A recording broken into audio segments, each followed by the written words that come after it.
नमस्ते दोस्तों, जागृति ऑनलाइन प्लेटफॉर्म में आप सभी का स्वागत है। तो आज हम राजस्थान आर्ट एंड कल्चर में जो एमसीक्यू सीरीज है उसका दूसरे पार्ट पर डिस्कस करेंगे। इसके पहले हम एक जो दुर्ग टॉपिक है आर्ट एंड कल्चर में उस पर हमने डिस्कस किए, उससे संबंधित जो भी क्वेश्चन एग्जाम में आ चुके हैं, संभावित प्रश्न हैं, उन पर हमने चर्चा की। अब यह जो हमारा वीडियो है ये राजस्थान आर्ट एंड कल्चर के जो नेक्स्ट हमारा जो टॉपिक है, टॉपिक का नाम है राजस्थान की चित्रकला या चित्रशैली, उससे संबंधित है। तो चित्रकला से संबंधित जितने भी क्वेश्चन बनते हैं उन सभी को लिया है हमने, जो पिछले एग्जामों में आ चुके, आगामी एग्जाम में जिनकी आने की संभावना है। तो चलते हैं, सभी देखते हैं। पहला क्वेश्चन है, राजस्थानी चित्रकला शैली में मुख्यतः किस पक्षी का सर्वाधिक चित्रांकन है? क्वेश्चन क्या है, राजस्थान चित्रकला शैली में मुख्यतः किस पक्षी का सर्वाधिक चित्रांकन है? पक्षी का नाम पूछ रहा है, किस पक्षी पे, यानी चित्रांकन का मतलब सबसे ज्यादा चित्र बनाए गए हैं किस पक्षी से संबंधित। पहला तोता, बी ऑप्शन है मोर, स बाज और द गरुड़, यानी इनमें से किसी एक पक्षी पर सर्वाधिक चित्र बनाए गए हैं। तो आंसर क्या होगा इसमें? आंसर होगा बी मोर। मोर से संबंधित सबसे अधिक चित्र बनाए गए हैं। बिल्कुल फैक्ट क्वेश्चन है, सीधा क्वेश्चन है, एग्जाम में सीधा सीधा ऐसे ही पूछा जाता है, आपको बस मोर याद रखना है, सबसे ज्यादा चित्र बनाए गए। नेक्स्ट में लेते हैं अगला क्वेश्चन।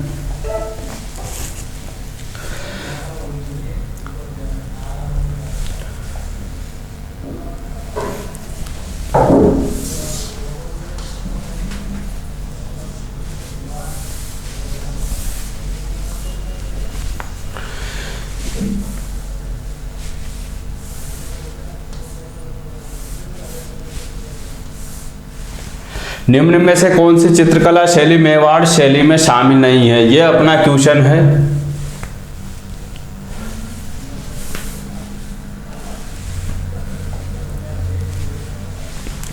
निम्न में से कौन सी चित्रकला शैली मेवाड़ शैली में शामिल है? ठीक है, पहला है उदयपुर, दूसरा है नाथ द्वारा, तीसरा है चावंड व देवगढ़ और चौथा है उपरोक्त सभी। यानी कौन सी चित्रकला शैली मेवाड़ शैली में शामिल है?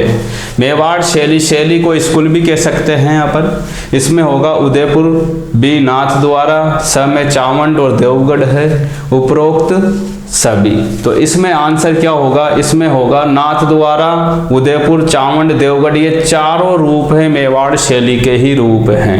मेवाड़ शैली को चार भागों में बांटा गया है, तो ये चार मेवाड़ के ही भाग हैं। तो इसमें आंसर क्या होगा? उपरोक्त सभी होगा। तो अगला क्वेश्चन देखते हैं नेक्स्ट में।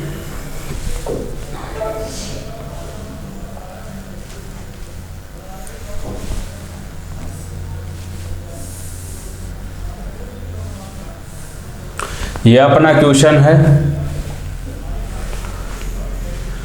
राजस्थानी चित्रकला शैली का सर्वप्रथम वैज्ञानिक विभाजन आनंद कुमार स्वामी ने सन 1916 ईस्वी में किस पुस्तक में किया? यानी क्वेश्चन क्या है, राजस्थानी चित्रकला शैली का सर्वप्रथम वैज्ञानिक विभाजन, यानी सबसे पहले वैज्ञानिक विभाजन आनंद कुमार स्वामी के द्वारा किया गया। पहला ही क्वेश्चन, अगर क्वेश्चन में से भी क्वेश्चन बन रहा है कि राजस्थानी चित्रकला का वैज्ञानिक विभाजन किसने किया? आनंद कुमार स्वामी ने। कब किया? 1916 ईस्वी में। अब यहाँ पूछ रहा है किस पुस्तक में किया, पुस्तक का नाम पूछ रहा है ये।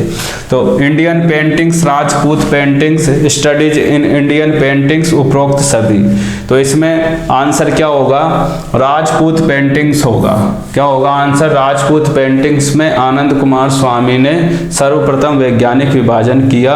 किसका? चित्रकला का। बहुत इंपॉर्टेंट क्वेश्चन है, एग्जाम में पूछता है। इसका नाम याद रखना आनंद कुमार स्वामी, और पुस्तक का नाम आपको याद रखना है। अगला क्वेश्चन देखते हैं।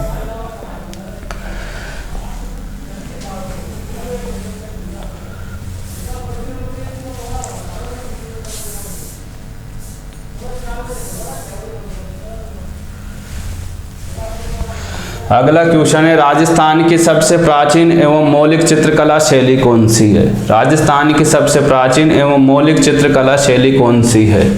तो एक तो सबसे प्राचीन पूछ रहा है और मौलिक।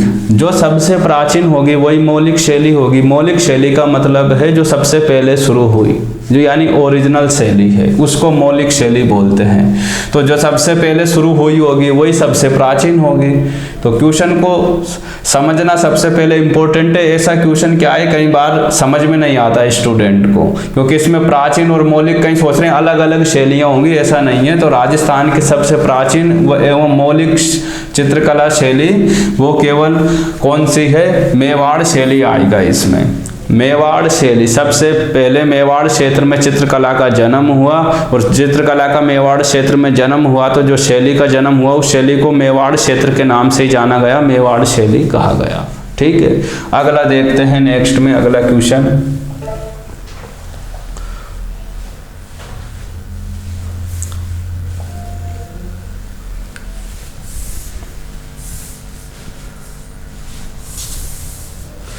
यह है नेक्स्ट में अपना जो क्वेश्चन है, इसको देखते हैं क्या है।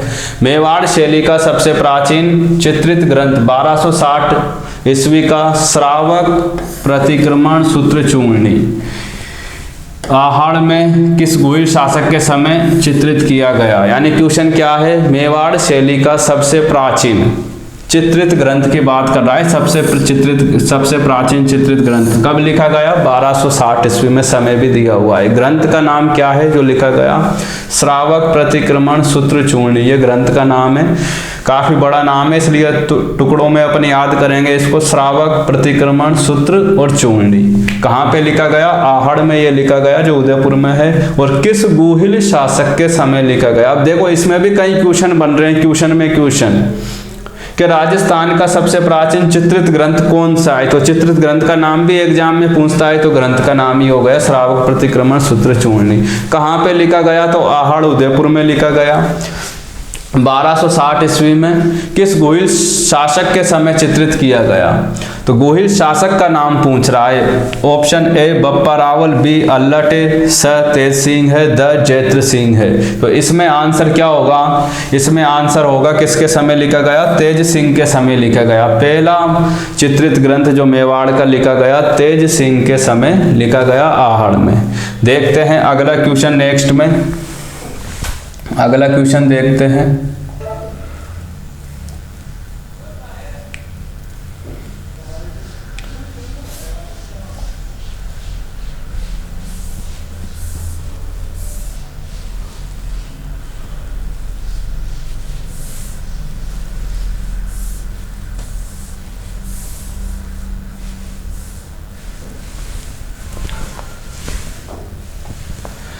किस शासक के समय मेवाड़ शैली पर मुगल प्रभाव दिखाई देता है?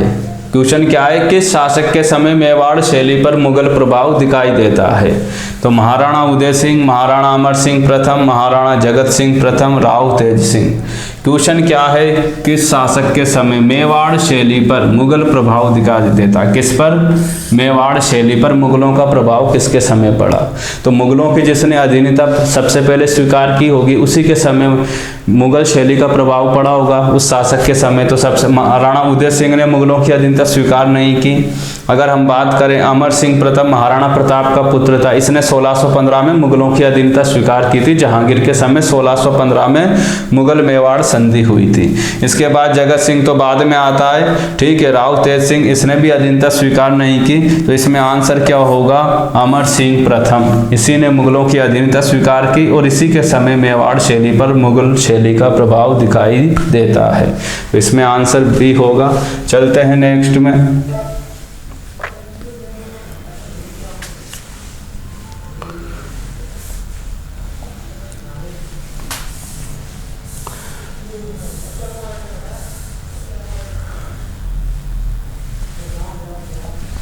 अगला क्वेश्चन है, किस शासक के काल को मेवाड़ चित्रकला शैली का स्वर्ण काल कहा जाता है?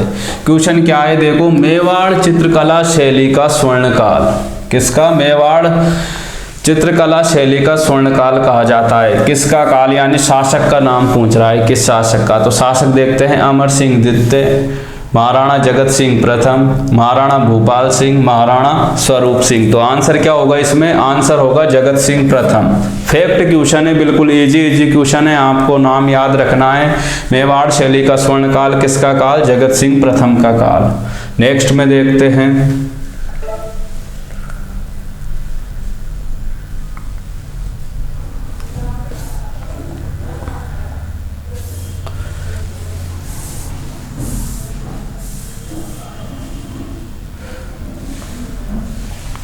उदयपुर के किस शासक ने राजमहल में चितेरों की ओवरी, जिसे चितेरों की ओवरी क्या कह रहा है? उदयपुर के किस शासक ने राजमहल में चितेरों की ओवरी या तस्वीरारों कारखाना नामक स्कूल खोला? क्वेश्चन क्या है? क्वेश्चन है स्कूल खोल, चित्रकला का एक स्कूल खोला गया था। किसने? उदयपुर के एक शासक ने। उस चित्रकला के स्कूल को नाम दिया गया है चितेरों की ओवरी कहा गया। चितेरे यानी चित्र जो बनाने वाले थे स्कूल में वही थे, तो चितेरों की ओवरी जिनका रहने का स्थान, या इसे मेवाड़ी में क्या कहा गया है? तस्वीरारों कारखाना भी इसको कहा गया है देसी भाषा में। तो इस प्रकार इसका स्कूल का नाम, स्कूल जो खोला किस शासक ने खोला था? तो जगत सिंह प्रथम, अमर सिंह प्रथम, संग्राम सिंह द्वितीय, जगत सिंह द्वितीय। तो इसमें आंसर होगा जगत सिंह प्रथम ने इस स्कूल को खोला था। स्कूल का नाम चितेरों की ओवरी या तस्वीरारों कारखाना। चितेरों किसको कहा जाता है? चित्रकारों को, चित्र बनाने वालों को। और ओवरी यानी उनके रहने का स्थान। ठीक है, नेक्स्ट में देखते हैं अगला।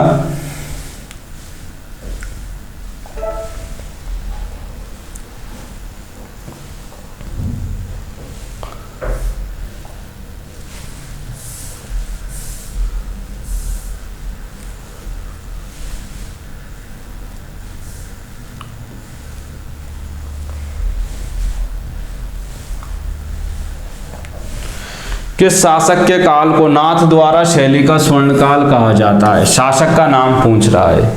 नाथ द्वारा कहाँ पे पड़ता है? राजसमंद में। और नाथ द्वारा शैली का स्वर्णकाल पूछता है कि नाथ द्वारा शैली का स्वर्णकाल किस शासक के काल को कहा जाता है? तो महाराणा राज सिंह, जय सिंह, अमर सिंह द्वितीय, जगत सिंह द्वितीय। तो इसमें आंसर क्या होगा? इसमें होगा महाराणा राज सिंह। महाराणा राज सिंह को नाथ द्वारा शैली का स्वर्णकाल कहा जाता है, इसके काल को।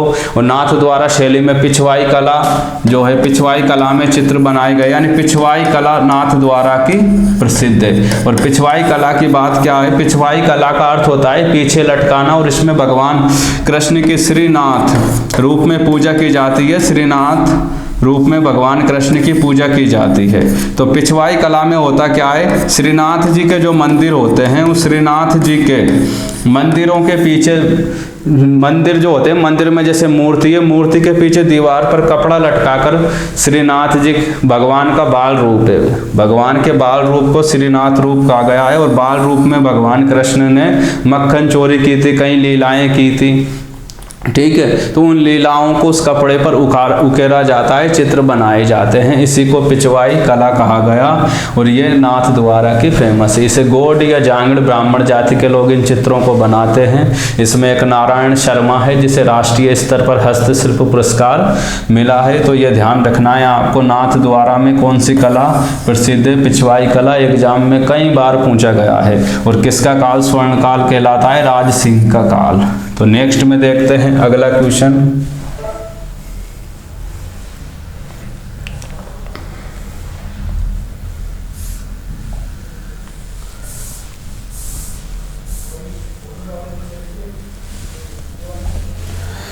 नाथ द्वारा शैली के किस चित्रकार को चित्रों का प्रमुख, चित्रकार के चित्रों का प्रमुख विषय श्रीनाथ जी रहा है? यानी ये अगला क्वेश्चन भी नाथ द्वारा शैली से। इसमें एक चित्रकार हुआ कि उस चित्रकार के चित्रों का प्रमुख विषय श्रीनाथ जी रहा। यानी नाथ द्वारा में कौन सा चित्रकार था जिसने श्रीनाथ जी के सर्वाधिक चित्र बनाए या प्रमुख विषय रखा?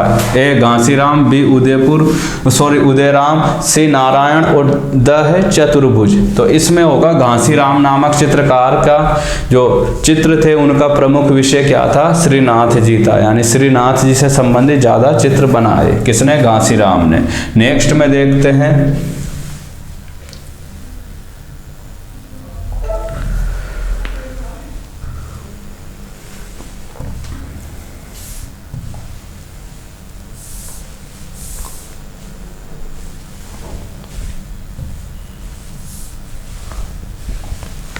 किस शासक के शासनकाल को चावंड शैली का स्वर्णकाल कहा जाता है?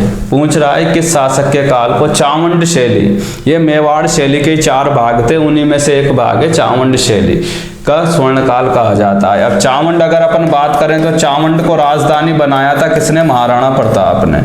किसने बनाया था? महाराणा या राणा प्रताप ने चावंड को राजधानी बनाया था। और महाराणा प्रताप की मृत्यु चावंड में हो जाती है 1597 में। महाराणा प्रताप की मृत्यु के बाद उनका पुत्र चावंड पर गद्दी पर बैठता है, जिसका नाम था अमर सिंह प्रथम। क्या नाम था? अमर सिंह प्रथम। और अमर सिंह प्रथम ने चित्रकला को बढ़ावा दिया। तो चावंड में पहली बार चित्रकला का जो जनक कहा जाता है, चित्रकला को आश्रय दिया, अमर सिंह प्रथम ने दिया। इसी के काल को चावंड शैली का स्वर्णकाल कहा जाता है। क्यों? क्योंकि अमर सिंह के बाद चावंड किसी भी शासक की राजधानी नहीं रही थी, क्योंकि अमर सिंह के समय मुगल मेवाड़ संधि हुई थी 1615 में, और अमर सिंह के बाद के जो शासक थे उनकी राजधानी वापस चित्तौड़ बन गई थी। तो चावंड से ये चित्तौड़ में शिफ्ट हो गए, तो इसलिए चावंड का की शैली का स्वर्णकाल इसी का काल था। तो इसमें अमर सिंह प्रथम बिल्कुल सही आंसर होगा। महाराणा प्रताप की केवल चावंड राजधानी थी। आगे देखते हैं नेक्स्ट में।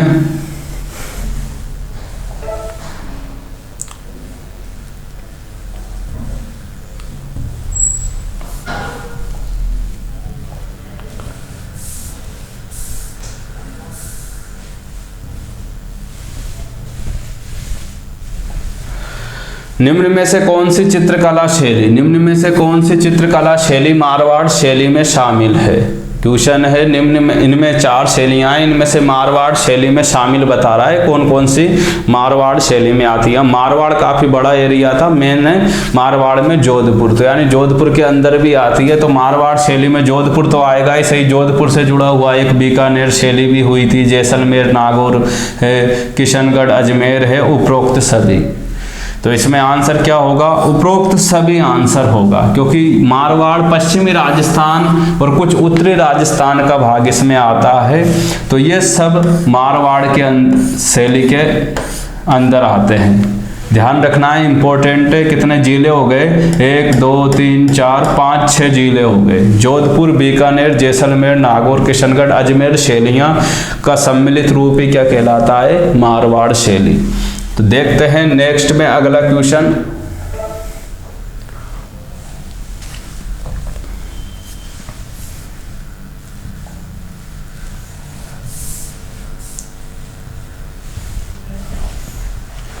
किस शासक के समय मारवाड़ चित्रकला शैली पर मुगल शैली का प्रभाव दिखाई देता है? किस शासक के समय मारवाड़ चित्रकला शैली पर मुगल शैली का प्रभाव दिखाई देता है? तो मुगल शैली का प्रभाव अब राव मालदेव के समय, राव चंद्रसेन के समय, मोटा राजा उदय सिंह के समय और सूर सिंह के समय, ये चारों शासक कहाँ के हैं? मारवाड़ के। क्वेश्चन क्या है? किस शासक के समय मारवाड़ यानी जोधपुर की चित्रकला शैली पर मुगलों का प्रभाव? अब मुगलों की अधीनता सबसे पहले किसने अधीनता स्वीकार करी थी? तो मुगलों की सबसे पहले अधीनता स्वीकार करी थी मोटा राजा उदय सिंह ने, और मुगलों से इसने वैवाहिक संबंध भी बनाए थे। तो वैवाहिक संबंध बनाए, अपनी पुत्री का विवाह किया था मोटा राजा उदय सिंह ने जगत गुसाई का। किसका? जगत गुसाई का। और जगत गुसाई को की विवाह किया था अकबर के पुत्र जहांगीर से, और जगत गुसाई को बाद में क्या कहा गया? जोधाबाई कहा गया। क्या कहा गया? जोधाबाई कहा गया।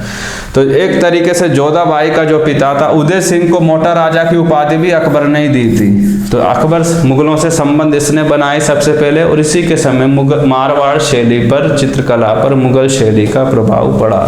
तो आंसर होगा मोटा राजा उदय सिंह। नेक्स्ट में देखते हैं अगला क्वेश्चन।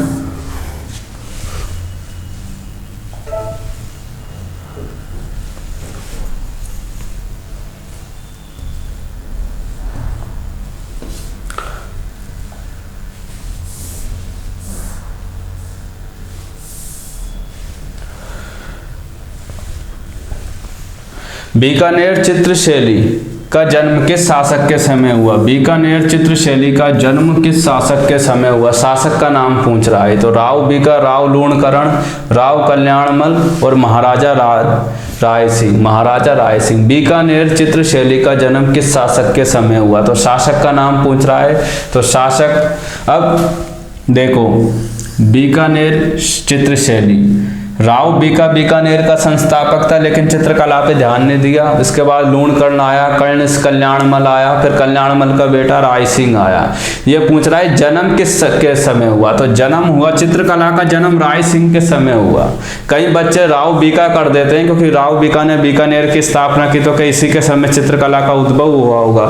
ऐसा नहीं है, चित्रकला बीकानेर में बहुत बाद में राय सिंह के समय इसका जन्म हुआ। अनूप सिंह का काल स्वर्णकाल कहलाता है बीकानेर शैली का। तो देखते हैं अगला क्वेश्चन।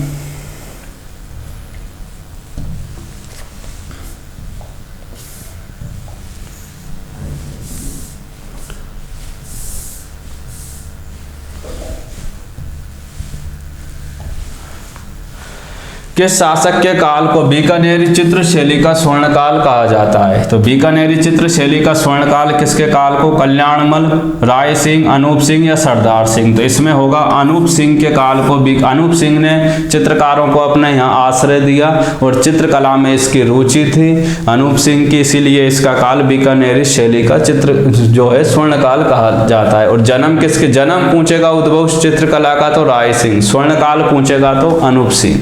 ध्यान रखना दोनों शासकों का नाम।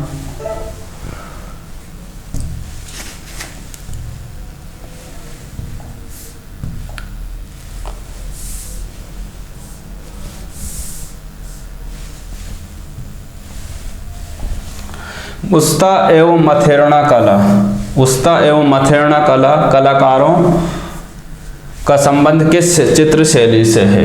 उस्ता एवं मथेरना कलाकारों का संबंध किस चित्र शैली से है? तो जोधपुर शैली से, उदयपुर शैली से, बीकानेर शैली से, किशनगढ़ शैली से? तो इसमें आंसर होगा बीकानेर शैली। बीकानेर शैली में उस्ता मथेरना कलाकारों का संबंध क्या है? उस्ता मथेरना कला, इसमें ऊंट की खाल पर, किस पर? ऊंट की खाल पर, ऊंट की खाल पर चित्र बनाए जाते हैं। जैसे ऊंट की गर्दन पर, उसके शरीर पर, पूरे शरीर पर रंग बिरंगे जो है रंग लिए जाते हैं, मतलब उसमें चित्र बनाए जाते हैं विभिन्न प्रकार के। उस चित्रकारी की जो कला होती है ऊंट की खाल पर, उसी को बोलते हैं उस्ता एवं मथेरना। जिंदा ऊंट पर बनाए जाते हैं ये, सजाकर ऊंट को पशु मेलों में भी लाया जाता है। ठीक है, तो ये ध्यान रखना है। और ये विदेश से, बाहर से आई शैली है, ईरान से ये शैली आई थी मुगलों के समय। और इसमें जो है जैन धर्म के लोग ज्यादा ये कार्य करते हैं, यानी इसमें विशेष प्रकार के चित्रकार होते हैं जो कौन से? जैन धर्म के लोग इससे जुड़े हुए हैं। तो उस्ता कला ऊंट की खाल पर रंग बिरंगे चित्र बनाने को ही बोलते हैं। ठीक, और ये बीकानेर शैली में प्रमुख है। आगे देखते हैं।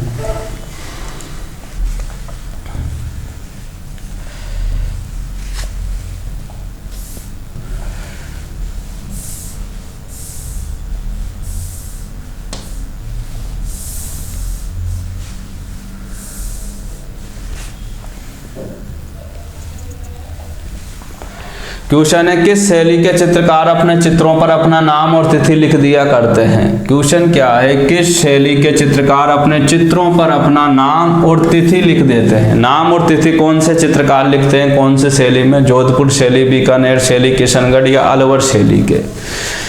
तो इसमें आंसर होगा क्या? बीकानेर शैली।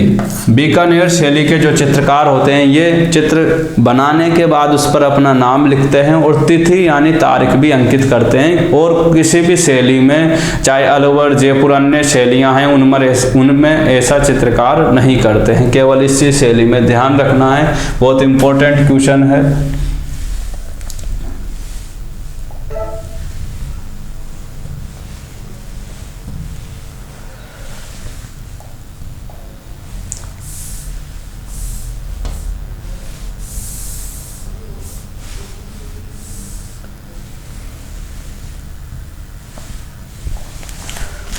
अगला क्वेश्चन है किस शासक के समय किशनगढ़ शैली का सर्वाधिक विकास हुआ तथा उसके काल को किशनगढ़ शैली का स्वर्णकाल माना जाता है? किस शासक के समय किशनगढ़ शैली का सर्वाधिक विकास हुआ तथा उसके काल को किशनगढ़ शैली का स्वर्णकाल माना जाता है? सावंत सिंह, मान सिंह, विनय सिंह या तेज सिंह। तो बहुत किशनगढ़ की अगर अपन बात करें तो बणी ठणी चित्रकला के लिए भी फेमस है किशनगढ़, ठीक है। लेकिन किशनगढ़ में इसमें जो शासक आएगा किशनगढ़ शैली का, वो बात करें सावंत सिंह का। सावंत सिंह का एक नाम और मिलता है नगरीदास, इसका एक नाम और मिलता है नगरीदास। तो सावंत सिंह ने चित्रकला पर विशेष ध्यान दिया, चित्रकारों को अपने यहाँ प्रोत्साहन दिया।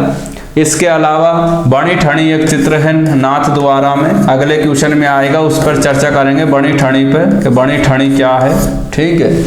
तो यह सावंत सिंह नगरीदास हो जाएगा। अगला क्वेश्चन देखते हैं।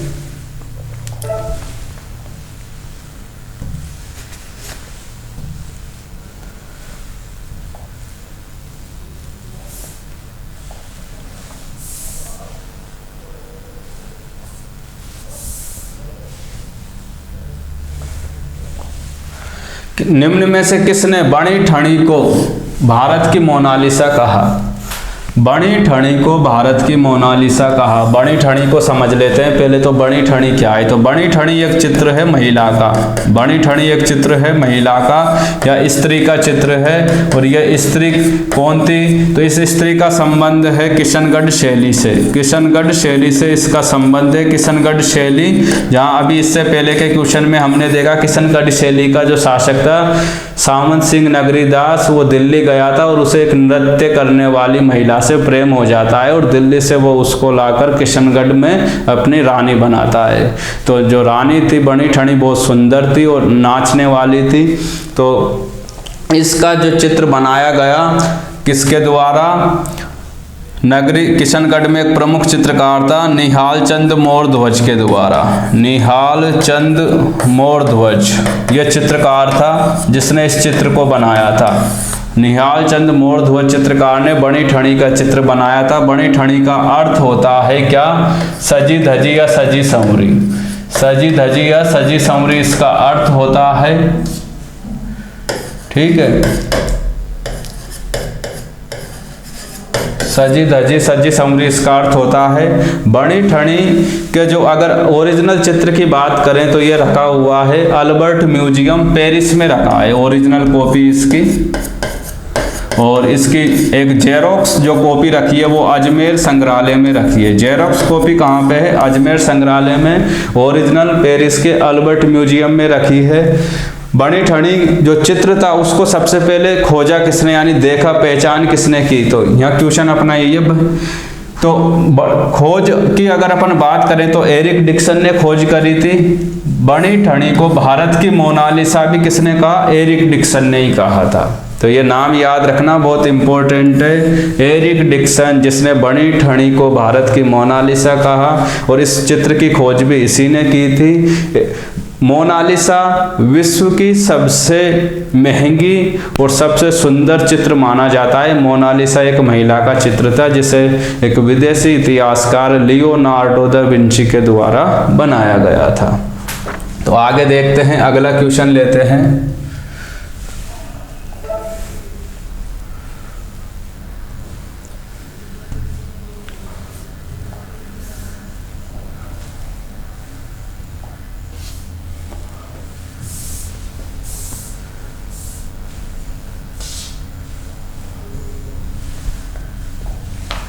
भारत सरकार ने बणी ठणी पर डाक टिकट कब जारी किया? बस बिल्कुल फैक्ट क्वेश्चन है, डाक टिकट की पूछ रहा है। 5 मई 1973 को बणी ठणी पर भारत सरकार ने डाक टिकट जारी किया। 5 मई याद न भी रहे तो 1973 याद रखना, बहुत इजी क्वेश्चन है, ठीक है। सन याद रखना है 1973। अगला क्वेश्चन देखते हैं।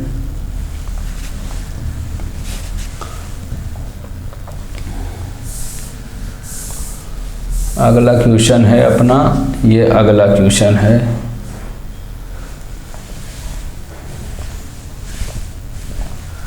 किशनगढ़ शैली को प्रकाश में लाने का श्रेय किसको है? हरमन गोइट्स, फैयाज अली को, H Muller, Max Muller, Eric Dixon, Faiyaz Ali, doctor Shridhar Andhare व फर्ग्यूसन को। तो इसमें आंसर क्या होगा? इसमें होगा एरिक डिक्सन, पहले भी नाम आ चुका है, और फैयाज अली, ये दो, इन दोनों को किशनगढ़ शैली को प्रकाश में लाने का श्रेय है। जैसे मैंने कहा, इसने बड़ी ठणी के चित्र को खोजा और उनको प्रकाश में लाने का प्रसिद्ध भी इन दोनों ने बनाया। इन दोनों ने उन पर बुक्स लिखी, चित्रकार के बारे में, राजा के बारे में जो है पब्लिक को बताया। ठीक है, पुस्तकों के माध्यम से, पत्रिकाओं के माध्यम से। तो दोनों का नाम याद रखना है। आगे देखते हैं अगला क्वेश्चन।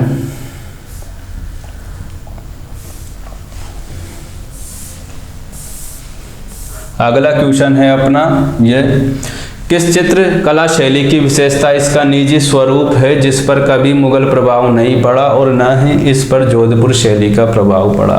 यानी ऐसी चित्रकार शैली के बारे में बात कर रहा है कि किस चित्र कला शैली का की विशेषता इसका निजी स्वरूप है। निजी यानी स्वयं का स्वरूप है, जिस पर कभी मुगल प्रभाव नहीं पड़ा, यानी जिस शैली पर मुगल प्रभाव नहीं पड़ा, यानी जो मुगलों से कभी भी मिश्रित नहीं हुई, मतलब मुगल कला का उस पर कोई प्रभाव नहीं पड़ा। मुगल कला की अगर अपन बात करें, राजस्थान की सभी शैलियों पर मुगल प्रभाव पड़ा है, चाहे मेवाड़, जयपुर, अलवर कोई सी भी हुई। तो यानी मुगल प्रभाव नहीं पड़ा, और न ही इस पर जोधपुर शैली का प्रभाव पड़ा, और न ही जोधपुर शैली का प्रभाव पड़ा। ठीक है, यानी खुद की शैली है, बाहर की शैलियों से किसी भी प्रकार की यह प्रभावित नहीं हुई। तो ऐसी कौन सी शैली है? नागौर शैली, ये मारवाड़ में आता है, इस पर मुगलों का प्रभाव पड़ा था। नागौर दरबार अकबर ने रखा था 1570 में। जैसलमेर शैली, बीकानेर शैली पहले पढ़ चुके हैं, मुगलों का प्रभाव पड़ा राय सिंह के समय। ठीक है, जयपुर शैली की बात करें तो सर्वाधिक मुगल प्रभाव जयपुर पर पड़ा, आमेर के शासकों ने अधीनता स्वीकार की। तो आंसर क्या होगा? इसमें होगा जैसलमेर शैली। क्या? जैसलमेर शैली होगा इसमें, जिस पर मुगल प्रभाव कभी नहीं पड़ा। नेक्स्ट में देखते हैं अगला क्वेश्चन।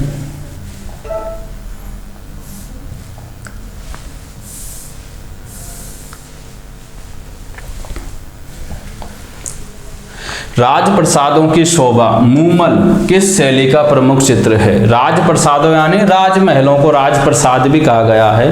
तो राजमहलों की शोभा मूमल कौन थी? एक सुंदर रानी थी जैसलमेर की। जैसलमेर भी एक जगह थी, लोद्रवा, लोद्रवा की राजकुमारी थी, जिसकी प्रेम कहानी के चर्चे काफी हैं। डिंगल भाषा में इसका साहित्य लिखा गया है। ठीक है, तो उस मूमल जो राजकुमारी थे उसके भी कई चित्र बनाए गए जैसलमेर में। तो ये पूछ रहा है राजप्रसादों की शोभा मूमल किस शैली का प्रमुख रूप है? तो शैली का तो मूमल कहाँ की राजधानी थी? जैसलमेर की। तो इसमें आंसर क्या होगा? जैसलमेर शैली। ठीक है, अगला क्वेश्चन देखते हैं।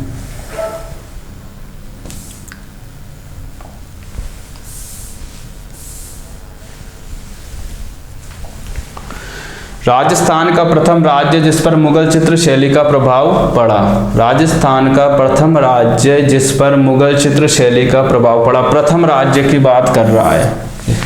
तो प्रथम जिसने मुगलों की अधीनता स्वीकार की होगी वही राज्य पर प्रथम प्रभाव पड़ा होगा। तो इसमें से प्रथम सबसे पहले मुगलों की अधीनता किसने स्वीकार करी थी? तो मुगलों की अधीनता सबसे पहले आमेर के कछुआ शासकों ने अधीनता स्वीकार करी थी। राजा कौन था यहाँ का जिसने अधीनता स्वीकार करी थी? भारमल। कौन सा था राजा? भारमल। भारमल ने अधीनता स्वीकार की। ठीक है, ये नाम याद रखना है आपको, और इसी के समय प्रभाव पड़ा। आमेर याद रखना है, राज्य की पूछेगा तो। ठीक,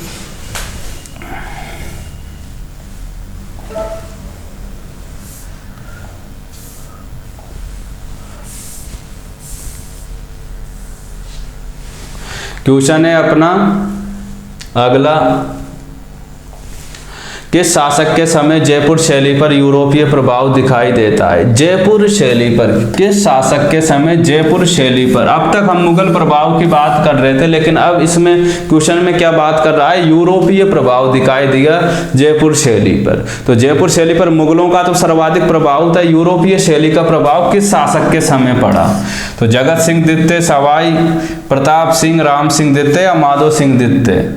तो इसमें आंसर होगा जगत सिंह द्वितीय। इसके समय यूरोपीय यानी अंग्रेजों का प्रभाव, अंग्रेज भारत आए थे, राजस्थान भी आए, उनका प्रभाव जगत सिंह द्वितीय के समय पड़ा था। ठीक है, तो ये नाम याद रखना है आपको। अगला क्वेश्चन देखते हैं।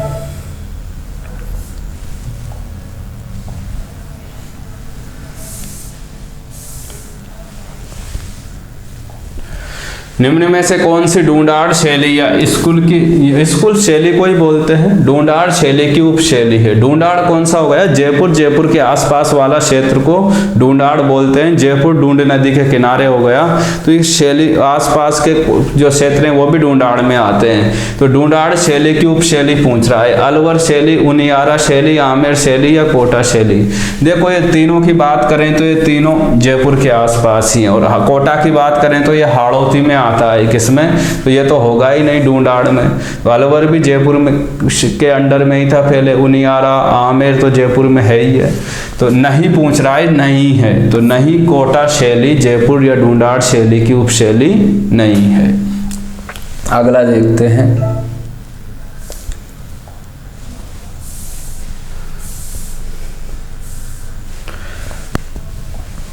अगला क्वेश्चन है, जयपुर के किस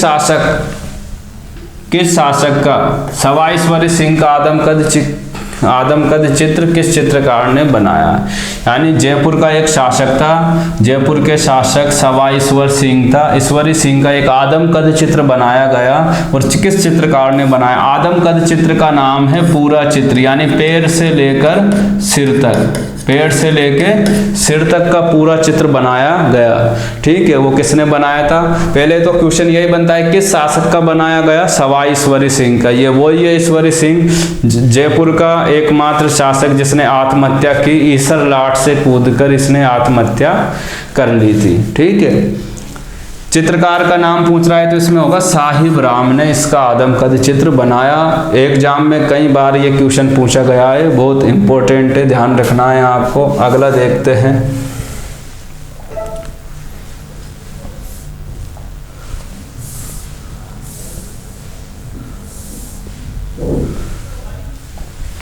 किस चित्रकला शैली का जन्म जयपुर व दिल्ली शैली या मुगल शैली के मिश्रण से हुआ? किस चित्रकला शैली का जन्म, यानी जयपुर और दिल्ली शैली ये दोनों के मिलने से या मुगल शैली के मिश्रण से हुआ है? तो कौन सी है? अलवर शैली है, नाथ द्वारा, बूंदी है, जैसलमेर है। देखो जयपुर दिल्ली के बीच में अलवर ही पड़ता है, जिस पर जयपुर का भी प्रभाव पड़ा और दिल्ली का भी पड़ा। और मुगल शैली, दिल्ली में जो शैली थी मुगल शैली थी। ठीक है, तो इसमें आंसर क्या होगा? अलवर होगा, अलवर शैली पर प्रभाव पड़ा। अगला क्वेश्चन देखते हैं।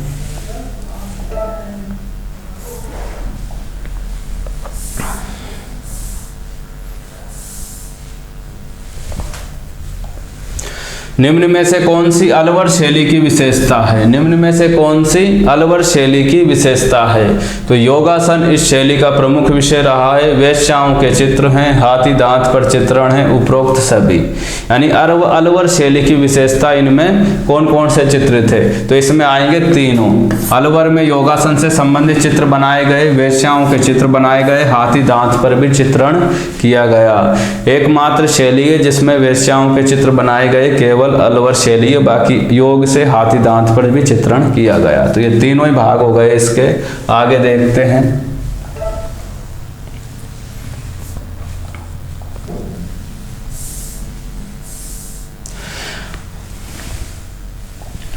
अलवर शैली के किस चित्रकार ने हाथी दांत पर चित्रण किया?